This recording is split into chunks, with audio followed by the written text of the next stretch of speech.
কেউ এসেছেন গল্প করতে, কেউ বা এসেছেন সময় পার করতে। খেলা দেখতে এসেছেন এমন কাউকে খুঁজে পাওয়া কঠিন। বলছিলাম সিলেটে বাংলাদেশ জিম্বাবুয়ে টেস্টের কথা। এমন দর্শক খরা আগে কখনোই দেখা যায়নি।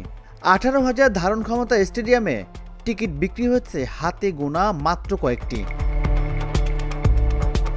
গণমাধ্যমের তথ্যমতে টেস্ট শুরুর আগের দিন গত শনিবার টিকিট বিক্রি হচ্ছে মাত্র 28টি, আর টেস্ট শুরুর দিন রবিবার সকাল 9টা পর্যন্ত টিকিট বিক্রি হচ্ছে মাত্র 6টি। সব মিলিয়ে 34 জন দর্শক নিয়ে শুরু হচ্ছে সিলেট টেস্ট।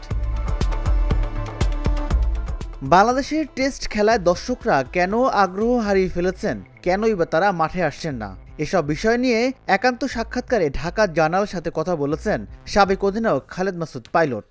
মূলত খেলার যদি ভলিউম দেখেন, এখানে যদি বাংলাদেশ টেস্ট এমনি ম্যাচ কম দেখে, টেস্ট ম্যাচ সাধারণত মানুষ কম দেখে এখন মাঠে যে ওয়েদার থাকে। আবার টিম যদি ধরেন সাপোজ এখানে পাকিস্তান টিম আসতো বা ইন্ডিয়া টিম বা অস্ট্রেলিয়া আসতো, তাহলে আপনি অনেক হাজার হাজার দর্শক পেতেন, অনেক বেশি দর্শক পেতেন। বাট টিম লাইক জিম্বাবুয়ে যখন আসছে এবং সাথে বাংলাদেশ টিমের যে রিসেন্ট যে পারফরমেন্স সব কিছু নিয়ে, এই যে ডিপিএল খেলা দেখছে, ম্যাচের বিভিন্ন রকম নেগেটিভ জিনিসগুলো আসছে, বিপিএলের ভালো পজিটিভ কিছু দেখি না। বিপিএল খেলাতে অনেক ক্যাচ মিস দেখেছি, অনেক দেখা গেলো যেসব প্লেয়ারগুলো ইন্টারন্যাশনাল মানের কোয়ালিটি হয়তো না, বাট বিপিএল খেলছে। এইসব কারণে মানুষ কিন্তু আসলে অনেক হার্ট হয়েছে আমার কাছে মনে হয় ক্রিকেট থেকে।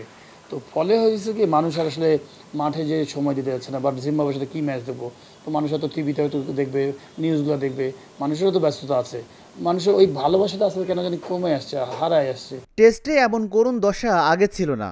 বাংলাদেশ দলটা আসলে ব্র্যান্ড হয়ে উঠতে না পারার কারণেই মাঠে দর্শক আসছে না বলে মনে করেন পাইলট। এবং আপনি যদি দেখেন যে বাংলাদেশ টিভি যখন আমরা খেলা দেখতাম, একটা সময় মনে আছে আমাদের, পরেও যদি বলেন একটা প্লেয়ারের খেলা দেখার জন্য মানুষ যেত, সাকিবকে দেখার জন্য যেত, তামিমকে দেখার জন্য যেত, মুশফিককে বা মাহমুদুল্লাহকে দেখার জন্য। ব্র্যান্ডেড প্লেয়ারেরও আস্তে হারিয়ে আসছে, যে কাউকে দেখার জন্য যে তার শুভাকাঙ্ক্ষীরা আসবে, হাজার হাজার দর্শক তাকে দেখার জন্য আসবে মাঠে, সেই জিনিসটা টিমের মধ্যে ব্র্যান্ড নেই। তো ব্র্যান্ড তৈরি কখন হবে? একটা মানুষ তার এমনি ব্র্যান্ড হবে না, পারফরমেন্স যখন হবে তখন এমনি ব্র্যান্ড হবে। তো এই পারফরমেন্স, ধারাবাহিক পারফরমেন্স না থাকার কারণেই মানুষ আসবে আলটিমেটলি, মানে আমার মনে হয় যে মাঠ থেকে মুখটা ফিরিয়ে নিয়ে যাচ্ছে। জিম্বাবুয়ে সিরিজ নিয়ে কোনো বেসরকারি চ্যানেলেই আগ্রহ দেখায়নি, ফলে খেলাটা এখন দেখানো হচ্ছে সরকারি চ্যানেল বাংলাদেশ টেলিভিশনে। দর্শকদের আগ্রহী করতে মাত্র 50 টাকায় টিকিট বিক্রি করেছে বিসিবি, তবুও মাঠে দর্শক টানতে পারছে না ক্রিকেট বোর্ড।